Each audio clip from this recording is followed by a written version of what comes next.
अवश्य ही आप सभी सखियों के मन में कुछ प्रश्न उठे हैं। अपनी जिज्ञासा प्रकट करें। आप तो हमारे मन की सभी बातें जान लेते हैं श्याम सुंदर। हुआ यूं कि हम सखियों के मन में बहुत दिनों से एक प्रश्न था जिसका उत्तर आप ही दे सकते हैं श्याम सुंदर। आप सभी सखियों के प्रश्न हमसे छिपे नहीं हैं और ये इसलिए है कि आप सभी हमारे मन में बसी हुई हैं। उसी प्रकार हमारे भक्त भले ही माया में रहे परंतु सदैव हमारे मन से जुड़े रहते हैं। जहाँ प्रेम और भक्ति है वहाँ कोई दूरी नहीं है। क्या हमारी सखियों को उनके प्रश्न का उत्तर मिल गया? उत्तर तो मिल गया, किंतु श्रीमुख से और भी बहुत कुछ सुनना शेष है किशोरी जी। हम उन भक्तों की कथाओं को सुनना चाहते हैं जो भूलोक में रहकर साक्षात आपका सानिध्य पाते रहे। हमारे ऐसे असंख्य भक्त हुए हैं जो हर क्षण हमारे साथ रहते हैं। जैसे हमारी प्राणेश्वरी राधे की सखी भाव से आराधना करने वाले संत और भक्तजन हैं, वैसे हमारे भी हैं। हमें आप दोनों के भक्तों की कथाओं को सुनना है, लेकिन मुझे तो अपने मुरलीधर से उनके भक्तों की कथा सुननी है। हे मेरी प्राणेश्वरी राधे, मैं एक शर्त पर अपने प्रिय भक्तों की कथा सुनाऊंगा। अगर स्वीकार हो तो कहूँ। मुझे स्वीकार है। आपकी किसी भी बात को भला मैं कैसे टाल सकती हूँ? आप अपनी शर्त बताइए तो सही। तो शर्त ये है कि आपको भी अपने उन रसिक भक्तों और संतों की गाथा सुनानी पड़ेगी जिन्होंने सखी भाव से आपकी आराधना की है। मुझे शर्त स्वीकार है, लेकिन फिर मेरी भी एक शर्त है। अब कौन सी शर्त है राधे? पहले कथा आप सुनाएंगे। हाँ, पहले आप। देखिए, आप विलम्ब ना करें। इन सभी सखियों की तरह मैं भी आपसे कथा उतनी ही उत्सुकता के साथ सुनना चाहती हूँ जितनी की हमारी सखियाँ। ठीक है, हम आप सबको अपने एक अद्भुत भक्त रघुनाथ की कथा सुनाते हैं। जमींदार कृष्णचंद्र महापात्र के पुत्र रघुनाथ का जीवन उस समय संकट से घिर गया जब पूरा कलिंग प्रदेश सूखे का शिकार हो गया।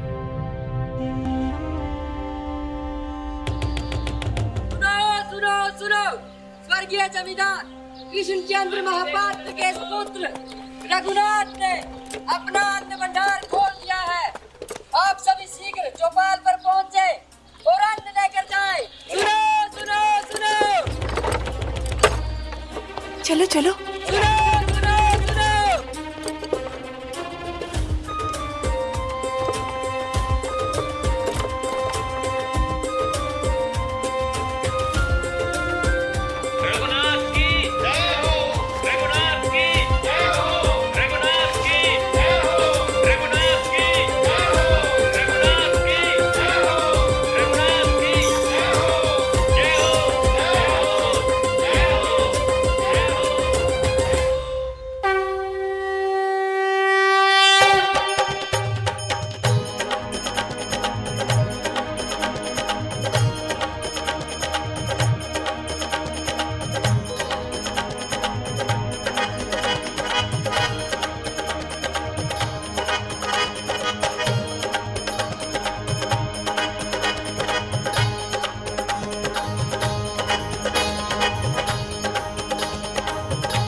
आरती कुंज बिहारी की, श्री गिरधर कृष्ण मुरारी की।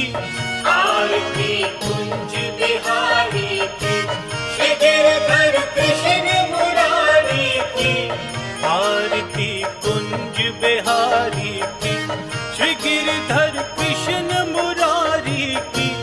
आरती कुंज बिहारी की, श्री गिरधर कृष्ण मुरारी की। गले में बैजंती माला, बजावे मुरली मधुर बाला।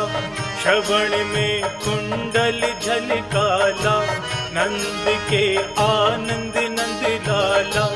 गगन सी अंत कांत काली, राधिका चमक रही आली। लतन में घाटे बनमाली, ब्रह्मर्षि अलग कस्तूरी तिलक चंद्र सी झलक ललित छवि श्यामा प्यारी की, आरती कुंज बिहारी की, आरती कुंज बिहारी की, श्री गिरधर कृष्ण मुरारी की।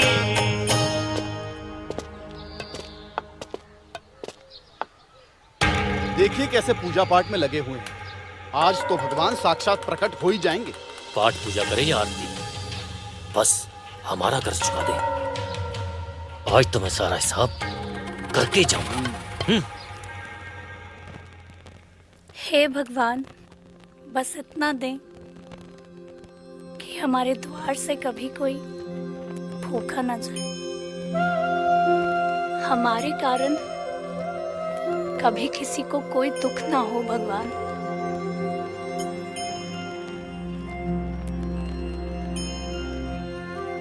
अब तो हमने अन्न का सारा भंडार भी दान कर दिया प्रभु, ऊपर से ऋण का भारी बोझ। अब आप ही हमारी नैया पार करें प्रभु। रघुनाथ भगत जी बाहर आइए। अरे भक्त रघुनाथ जी बाहर आइए। भगत जी, रघुनाथ भगत जी बाहर आइए।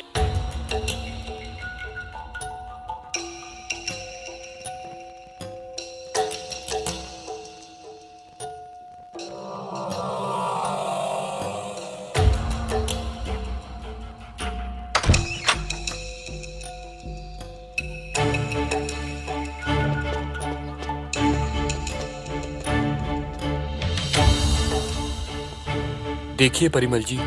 देखिए, हमें कुछ नहीं सुनना है रघुनाथ जी। आप हमारा हिसाब कर दीजिए बस। हम यहाँ अकाल का बहाना सुनने नहीं, अपना पैसा लेने आए हैं। आपको इतनी भी समझ नहीं है कि गांव वालों को अन्न बांटने से कर्ज चुकाना ज्यादा जरूरी है। आपने तो अपने पिताजी की भावनाओं को भी नहीं समझा। बस अपने आप में लगे हुए हैं। आप ऋण लेकर भी जय जयकार करवा के खुश हो रहे हैं और हम ऋण देकर भी दरिद्र हो गए हैं। आप बोलिए कुछ। अगर आप अपने पिता की शांति चाहते हैं तो चुपचाप कर्जा दे दीजिए। अगर हम पैसा देना जानते हैं ना, तो पैसा वसूलना भी जानते हैं। ये कैसे दिन दिखा रहे हैं भगवान। हमने तो आज तक इन्हें दान देते ही देखा था, आज इन महाजनों को भी देख लिया।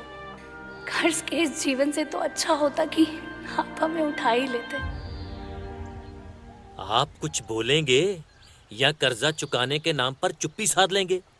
अगर कोई मन में खोट है तो बता दीजिए, हम उसका भी कोई उपाय निकाल लेंगे। मैं कर्ज चुकाने के लिए तैयार हूँ। पर कब चुकाएंगे? बोलने से कुछ नहीं होता, चुकाना पड़ता है भक्त महाराज। अभी, इसी वक्त। अब तो कुछ बचा भी नहीं, ये कर्ज कैसे चुकाएंगे?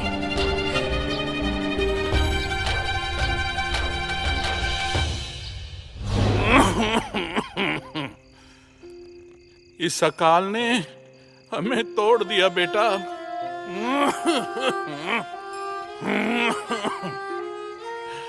गांव वालों की सेवा के लिए मैंने इस हवेली को गिरवी रखकर कर्जा लिया है। सोचा था अकाल से उबरकर ऋण से मुक्ति मिल जाएगी। ऐसा लगता है अब मेरा अंतिम समय आ गया है। आप क्या कह रहे हैं पिताजी? हाँ, आपको कुछ नहीं होगा, आप चिंता मत कीजिए। मैं ये सारा ऋण चुका दूंगा और इस हवेली को कुछ नहीं होने दूंगा। हाँ रघुनाथ, मैं ऋण को लेकर मरना नहीं चाहता। मैं विवश हूँ। अब जो कुछ भी करना है सभी को करना है।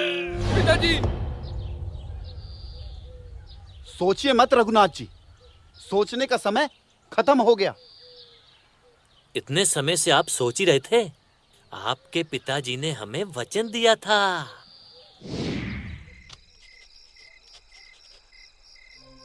वो कहते हैं ना कि सब दिन होता ना एक समान। हम आपका कर्जा बहुत जल्दी वापस कर देंगे। बस गांव वालों का भरोसा हम पर बना रहे। हमें आप पर गांव वालों से ज्यादा भरोसा है कृष्णचंद्र जी, और हम तो ये भी नहीं चाहते कि आप ये लिखा पढ़ी करें। और आपकी इस हवेली के आगे ये कर्ज है भी क्या? बस भरोसा है जी, पता नहीं कल क्या हो। बस हमारे और आपके बीच में कोई शंका या संदेह नहीं होना चाहिए। कैसी बातें करते हैं? आप पर शक करने से बड़ा और कोई पाप हो सकता है? आने वाले समय में कुछ भी हो, हम आपकी हवेली की तरफ आंख उठाकर भी नहीं देखेंगे। जानता हूँ, जानता हूँ।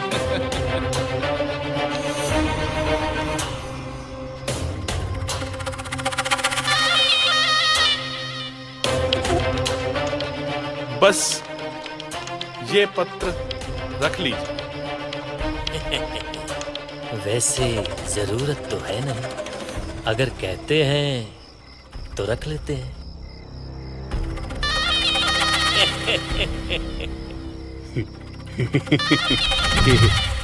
आपको पता है रघुनाथ जी, आपकी हवेली केवल सूद पर चढ़ चुकी है। मूल की तो हम बात ही नहीं कर रहे। आपके पिताजी से अच्छे संबंध थे हमारे, और कुछ हमें चाहिए भी नहीं। ठीक, मैं कल ही इस हवेली को छोड़ दूंगा। अब मेरा इस पर कोई अधिकार नहीं रहा।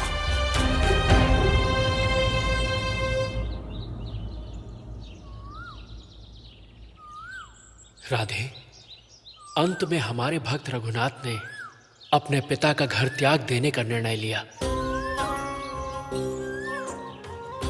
और अपने और उनके ऋण से मुक्त हुआ। परंतु आपने अपने भक्त को इतना कष्ट क्यों दिया? आप चाहते तो रघुनाथ की सहायता कर सकते थे। बिना कष्ट के भक्तों का रहस्य प्रकट नहीं होता है राधे। क्या अपने घर को बचाने का और रास्ता नहीं था श्रीधर? दूसरा रास्ता था माया का रास्ता, और हम नहीं चाहते कि भक्ति में कहीं भी माया बाधा बने। इसीलिए हमें रघुनाथ के निर्णय पर कोई संदेह नहीं था। आपको रघुनाथ की पत्नी का भी ध्यान नहीं रहा? जो हमारी शरण में आ जाता है उसे हम कैसे भूल सकते हैं?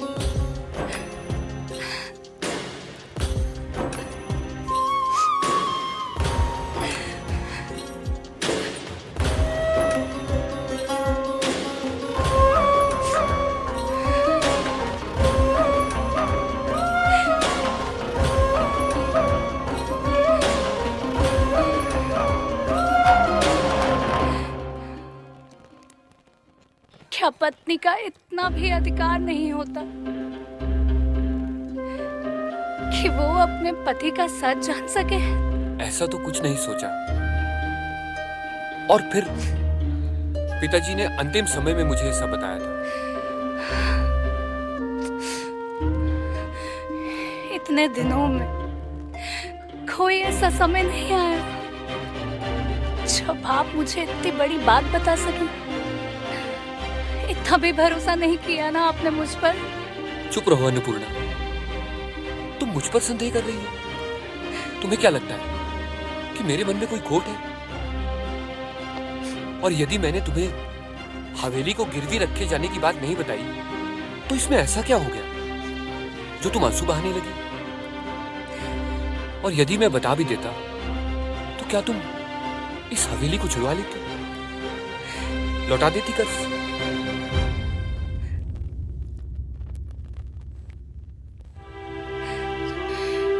ये घर, ये धरती माता के समान है। कोई अपनी माता को ऐसे कैसे छोड़ के जा सकता है? ठीक है, पर हम क्या कर सकते थे? हम कर सकते थे, हम में से बचा सकते थे, लेकिन आप अपने आप में ही घुलते रहे। हम नहीं, मैं होकर हर ढूंढते रहे। मैं आपकी पत्नी हूँ, लेकिन आपने पत्नी जैसा मेरे साथ कभी व्यवहार ही नहीं किया। तुम मोह से ग्रसित हो अन्नपूर्णा। हम इस हवेली को बचाकर क्या करते? हवेली नहीं है ये, माँ है, माँ। इसने हमें शरण दी है, हमें पाला है। यदि माँ बंधी हो तो क्या हमें उसे बचाने की कोशिश नहीं करनी चाहिए? यदि मैं अपनी माँ के मुंह में हूँ तो इसमें मेरा क्या दोष है? देखो अन्नपूर्णा, ये माया, मोह, यही तो सांसारिक बंधन है। इससे बाहर निकलो। संसार में सब कुछ माया है, फिर भी हम जी रहे हैं ना, संसार का भला कर रहे हैं। देखो, भगवान हमारे साथ है। वो जो भी करते हैं हमारी भलाई के लिए करते हैं। हम गोविंद को साथ ले चलेंगे। तुम चिंता मत करो, उनकी कृपा से सब ठीक हो जाएगा। संसार से भागे फिर रहे हो आप, भगवान को क्या समझ पाएंगे?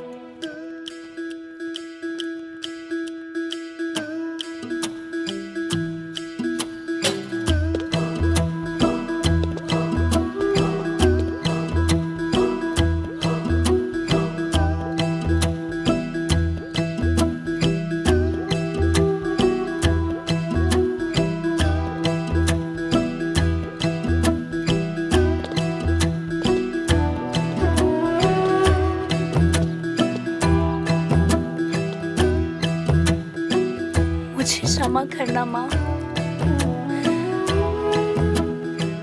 मैं आपको छोड़कर नहीं जाना चाहती। मैं विवश हूँ माँ। मैं तो चाहती थी कि आप। ये क्या कर रही हो? तुम किससे बातें कर रही हो? अपनी माँ से। उनसे अपने अपराध की क्षमा मांग रही हूँ।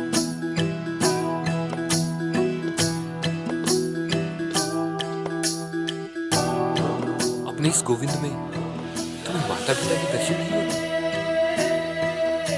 यही हमारे हैं। शेष सब माया है। अगर क्षमा मांग ली हो तो चलें, परिमल सेठ आने वाले हैं।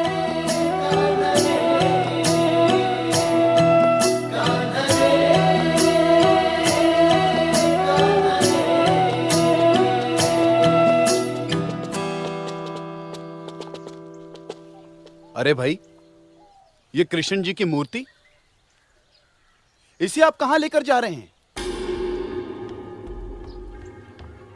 कृष्ण चंद्र जी से तो ऐसी कोई बात नहीं हुई थी कि इस हवेली से आप कुछ लेकर भी जाएंगे। हवेली मतलब हवेली, तो आपको छोड़कर इस हवेली में जो भी कुछ है वो सब हमारा है। ये हमारे मेरे भगवान है सेठ जी। मैं इनको भोग लगाए बिना अन्न का एक दाना भी ग्रहण नहीं करता। कोई धन संपत्ति नहीं है ये, मैं इनकी पूजा करता हूँ। अरे नहीं नहीं, भगवान तो मन में वास करते हैं ना, तो ये मूर्ति तो आप नहीं ले जा सकते। आप छोड़िए इसे। आप तो भक्त हैं और भक्त को इतना मोह करना ठीक नहीं है। और वैसे भी आपके पिताजी ने पूरी हवेली गिरवी रखी थी और ये मूर्ति उससे अलग थोड़ी ना है। क्षमा करना गोविंद, मैं आज आपको भी नहीं बचा पाया। आप ठीक कह रहे हैं सेठ जी, मूर्ति हवेली से अलग नहीं है।